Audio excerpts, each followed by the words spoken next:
भारतीय नाविकों पर अटैक फौरन बंद हो। अमेरिका को ये चेतावनी भारतीय विदेश मंत्रालय की तरफ से दी गई है। पिछले 4 दिनों में ओमान के तट के पास 3 ऐसे टैंकरों पर हमला हुआ जिनमें भारतीय नाविक काम कर रहे थे। पहली घटना 8 जून को हुई जब एम्प्टी मैरीवैक्स ऑयल टैंकर पर हमला किया गया। हमले के बाद टैंकर में आग लग गई। उस टैंकर पर 24 इंडियन सेलर्स सवार थे। हालांकि सभी इंडियन सेलर्स को सुरक्षित बचा लिया गया था। अमेरिकी सेना के मुताबिक 8 जून को आइलैंड देश प्लाऊ के झंडे वाला जहाज ईरान के पोर्ट की तरफ बढ़ रहा था। उसे रोकने के लिए उस पर हमला किया गया। दूसरी घटना 10 जून को हुई जब एमटी सेटेबेलो नाम के जहाज पर ओमान की खाड़ी में हमला हुआ।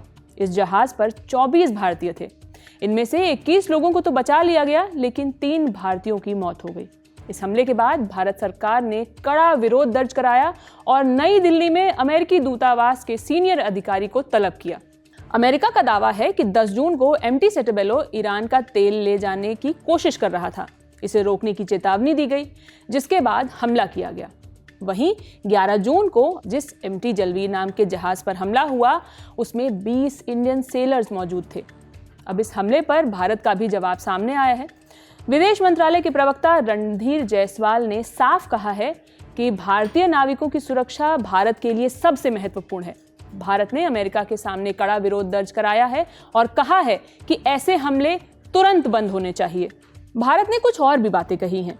पहली, क्षेत्र में तनाव कम करने के लिए बातचीत और कूटनीति ही रास्ता है। दूसरी, स्ट्रेट ऑफ हॉर्मुज से जहाज़ों की आवाजाही बिना रुकावट जारी रहनी चाहिए। और तीसरी, व्यापारिक जहाज़ों और नागरिक ढांचे को निशाना बनाना बंद होना चाहिए। When this particular attack happened on the ship Settebello, we lodged a strong protest with the American side. We called in the American CDA and he was conveyed our deepest concerns on the ongoing incidents of attacks. As also we registered a strong protest with them. These attacks came from the US Navy that is stationed there. याद दिला दें कि 28 फरवरी को जंग शुरू होने के बाद ईरान ने स्ट्रेट ऑफ हॉर्मुज बंद कर दिया था। उसने समुद्र में माइंस बिछाई, जहाज़ों पर हमले किए। इससे दुनिया के करीब 20% तेल की सप्लाई ठप पड़ गई। अमेरिका ने हॉर्मुज खुलवाने की तमाम कोशिशें की। इसमें नाकाम होने के बाद अमेरिका ने 13 अप्रैल को हॉर्मुज स्ट्रेट के बाहर ओमान की खाड़ी में दोहरी नाकेबंदी कर दी थी। अमेरिकी सेना ईरान के पोर्ट से आने वाले जहाज़ों को रोकने लगी। जो जहाज़ नाकेबंदी का उल्लंघन करते, उन पर भी हमले किए जाते। मीडिया रिपोर्ट्स के मुताबिक अमेरिका का दावा है कि 13 अप्रैल से अब तक 9 जहाज़ों पर कार्रवाई की है और 135 जहाज़ों का रास्ता बदला है।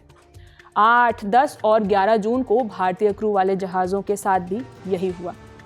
भारत दुनिया में नाविकों की सबसे बड़ी ताकतों में से एक है।